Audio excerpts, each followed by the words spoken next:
कल साथियों, मैंने एक प्रेम प्रार्थना की थी।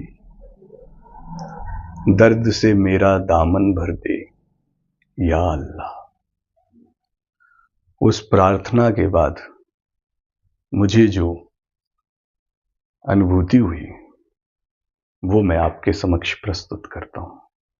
चूंकि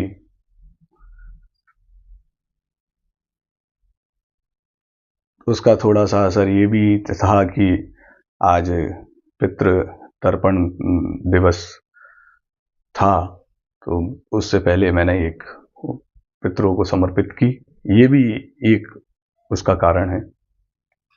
तो उस प्रार्थना के बाद जो मुझे मेरे पितरों ने आशीर्वाद स्वरूप प्रदान किया वो मैं आपके समक्ष प्रस्तुत करता हूं। तो प्रार्थना थी कि दर्द से मेरा दामन भर दे या अल्लाह। उसके बाद जब मैंने स्वाध्याय किया, चिंतन किया, जब मैंने आत्मा का सफर किया, स्वयं का सफर किया, तब मैंने पाया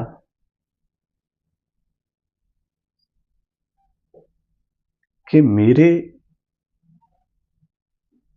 मेरा दामन तो पहले से ही दर्द से भरा पड़ा है। मेरा दामन तो पहले से ही भरा पड़ा है। तो अब मैं और क्या मांग रहा हूं कि दर्द से मेरा दामन भर दे। इस बात को जानने के लिए मैंने उन्हीं दर्द को जगाया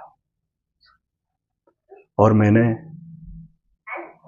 कहा कि यहां तो अंबार लगे हुए हैं मुर्दों के, जो सोए हुए हैं अभी। तो मैं और क्या दामन भरना मांग रहा हूं। तो उन्होंने कहा, जब मैं बहुत रोया उन दर्दों को याद करके, मैं बिलखने लग गया, तो उन्होंने मुझे सांत्वना दी कि धैर्य रखो और जीवन जियो, क्योंकि अभी बहुत दर्द मिलने बाकी है और हमें नींद आ रही है। जब कोई नया दर्द मिले तो फिर चले आना हमारे पास हमें जगाने के लिए, क्योंकि जब तक नया दर्द नहीं मिलेगा तब तक प्रार्थना नहीं होगी, और प्रार्थना नहीं होगी तब तक वे पूरा सोए दर्द जागेंगे नहीं। तो कहता है कि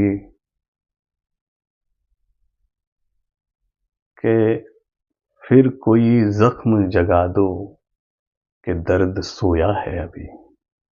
ये मैंने लिखा था कि फिर कोई दर्द जगा दो कि दर्द सोए हैं अभी। इसी में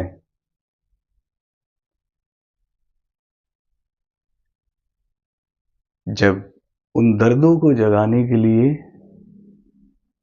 आगे के लिए फिर व्यक्ति किस भटकाम में आज भटक रहा हूं, किस के लिए मैं प्रार्थना कर रहा हूं, मैंने वहां लिखा हुआ है कि दर्द के लिए दर्द में प्रार्थना।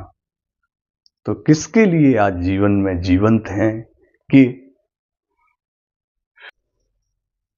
फिर कोई दर्द जगा दो, मैं जिंदा हूं अभी।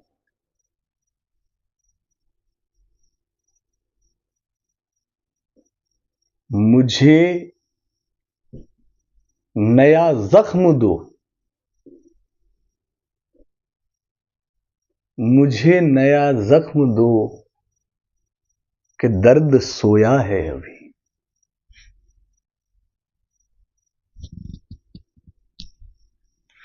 और जो वास्तव में जीवन में सो रहे हैं, जो दर्द की प्राप्ति नहीं कर रहे हैं, रस की प्राप्ति नहीं कर रहे हैं, प्रेम की प्राप्ति नहीं कर रहे हैं, उनके लिए ये कहना चाहूंगा कि चलती राहों में नींद लगी है, फाकिर, फाकिर साहब का शेर है कि चलती राहों में नींद लगी है फाकिर, चलती राहों में नींद लगी है फाकिर, साज मातम के हटा दो कि मैं जिंदा हूं अभी, कोई नया जख्म अता दो, कोई नया जख्म अता दो कि मेरा दर्द सोया है अभी। मुझे उन जख्मों, उन अपने दर्दों को जगाना चाहता हूं, इसीलिए कहा कि दर्द से मेरा दामन भर दे। वही प्रार्थना है दर्द की, दर्द में,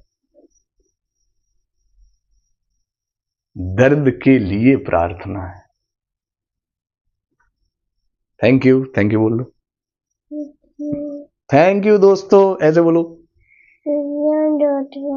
अच्छे से, थैंक यू दोस्तों।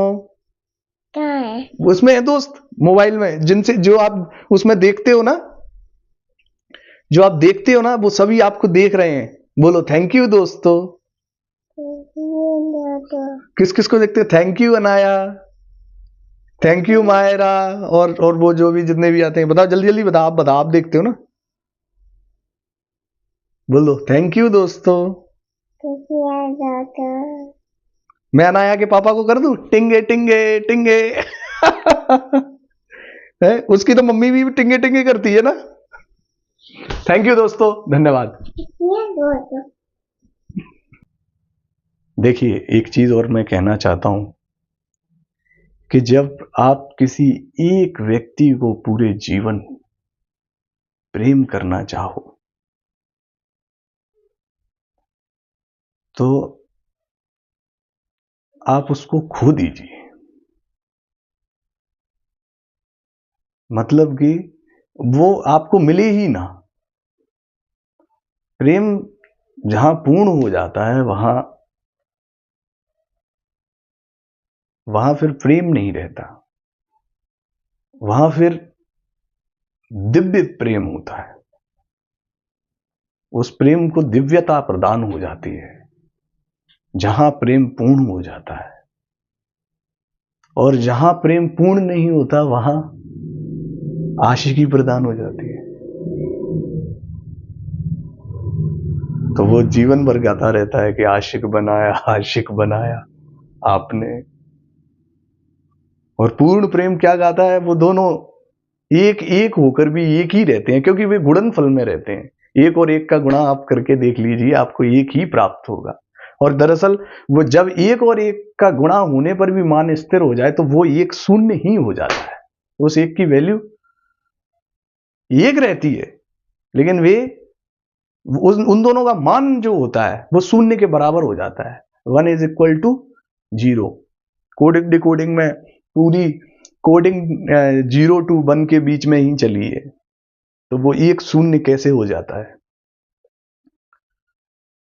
तो वहां क्या होता है जब दोनों अलग हो के और पूर्ण होते हैं कि दो चकोर दो चंदा, श्री राधा रमण बिहारी, राधा मेरी चंदा, चकोर है बिहारी, चकोर है बिहारी, चकोर है बिहारी, चकोर है बिहारी, चकोर है बिहारी, दो चकोर दो चंदा, श्री राधा रमण बिहारी, राधा मेरी चंदा, चकोर है बिहारी, राधा मेरी चंदा, चकोर है बिहारी।